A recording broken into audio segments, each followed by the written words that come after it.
Di sebuah hutan yang lebat, beruang coklat besar bernama Bruno tengah berjalan-jalan. Dia mengendus bau-bauan di udara, mencari makanan yang lezat. Bruno sedang lapar dan berharap bisa menemukan sesuatu yang istimewa hari ini. Sementara itu, di puncak pohon tinggi, burung merpati putih yang cantik bernama Putri tengah duduk. Dia menikmati sinar matahari yang hangat dan merasakan angin lembut yang bertiup. Putri melihat seekor beruang kecil yang sedang duduk sendirian, lalu ia pun turun menyapanya. Aku melihatmu dari atas pohon. Apakah kamu sedang mencari sesuatu? Iya, aku lapar. Aku mencari-cari, apakah ada makanan yang bisa aku temukan? Tiba-tiba, Bruno mencium aroma yang menarik dari sebuah pohon besar di dekatnya. Bruno berjalan menuju pohon itu dan ia melihat lebah yang sedang sibuk mengumpulkan nektarnya. Bruno ingin mengambil sedikit madu tersebut, namun ia harus berhati-hati agar tidak menjadi bahaya. Bruno, sebaiknya kita pergi dari sini sebelum lebahnya mengetahui rencanamu. Karena lapar, Bruno mengabaikan perkataan Putri dan tidak lama, kemudian tampak lebah mulai keluar dari sarangnya. Lebah-lebah itu merasa terganggu dengan kehadiran Bruno dan Putri mengajak Bruno untuk cepat pergi dari pohon itu. Sementara itu, Putri melihat Bruno dan merasa kasihan padanya. Dia tahu beruang itu sedang mencari makanan. Dia memutuskan untuk turun dan mendekati Bruno dengan hati-hati. Ketika Putri turun dari pohon, Bruno kaget melihatnya. Aku punya ide. Bagaimana jika kita bekerja sama mencari makanan? Kita bisa berbagi hasil tangkapan kita. Bruno senang mendengar usulan Putri. Dia setuju dan mereka berdua mulai mencari makanan bersama-sama. Putri terbang di atas, mencari buah-buahan, sementara Bruno mengendus di tanah, mencari akar-akaran. Saat mereka mencari, mereka mulai saling mengenal lebih baik. Bruno menceritakan tentang kehidupannya di hutan, sementara Putri menceritakan tentang petualangannya di langit biru. Mereka tertawa dan berbagi cerita dengan antusias. Ketika matahari mulai terbenam, mereka berhasil mengumpulkan banyak makanan. Bruno merasa sangat bersyukur telah bertemu dengan Putri. Aku senang bisa mengenalmu. Nama aku Bruno. Terima kasih ya kamu mau membantuku mencari makanan. Bruno dan Putri sangat gembira. Mereka menikmati makanannya di bawah pohon sambil bercerita. Putri pun bernyanyi untuk menghibur Bruno. Ia sangat senang melihat Bruno tertawa riang. Panggil saja aku Putri. Kita bisa berteman baik. Putri, kamu sangat ramah kepadaku. Dan kamu mau menghiburku. Sekarang kamu juga sahabatku. Tiba-tiba langit mulai gelap dan angin bertiup kencang. Bruno dan Putri segera beranjak. Bruno dan Putri tahu itu, pertanda badai akan segera datang. Mereka harus cepat-cepat mencari tempat berlindung sebelum hujan turun. Bruno, kita harus bergerak lebih cepat sebelum hujan turun.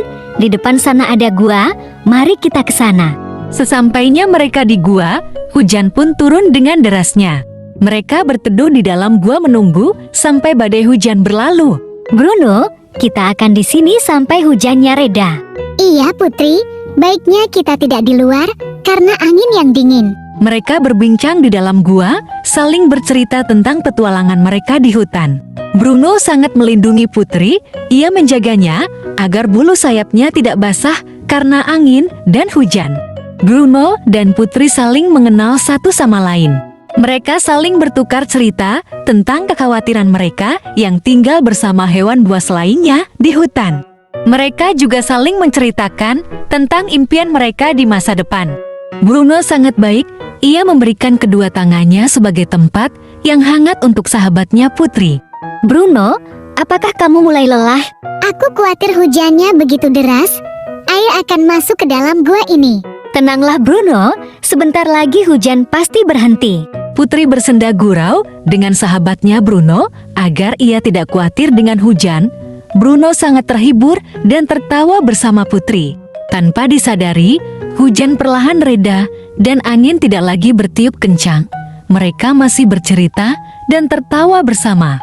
Setelah badai reda, mereka keluar dari gua.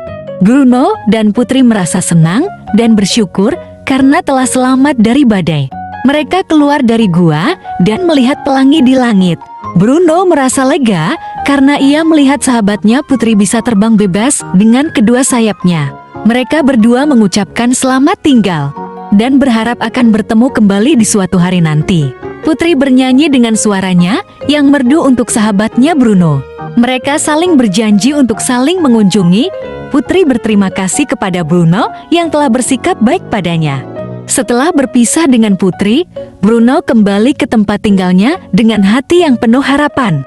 Dia menyimpan kenangan indah tentang petualangan hari itu dan berjanji untuk selalu berbagi dengan sesama.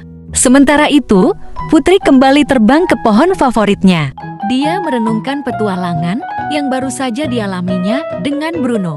Meskipun mereka berbeda, Putri belajar bahwa persahabatan bisa terjadi di antara siapa saja. Beberapa bulan kemudian, Bruno dan Putri benar-benar bertemu lagi di hutan. Kali ini, mereka tidak sengaja bertemu, tetapi mereka sangat senang bisa saling berkunjung. Mereka menghabiskan waktu bersama, mengingat kembali petualangan mereka yang menyenangkan.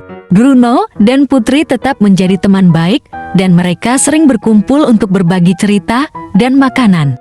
Mereka belajar bahwa persahabatan sejati tidak mengenal batas atau perbedaan. Suatu hari, Bruno dan Putri memutuskan untuk menjelajahi hutan bersama-sama.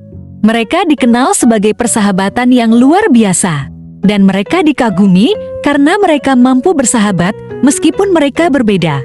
Hari demi hari mereka lewati dengan gembira. Demikianlah kisah cerita antara Bruno sang beruang dan Putri seorang merpati yang baik hati. Sekian dulu ceritanya ya adik-adik, sampai jumpa di cerita berikutnya.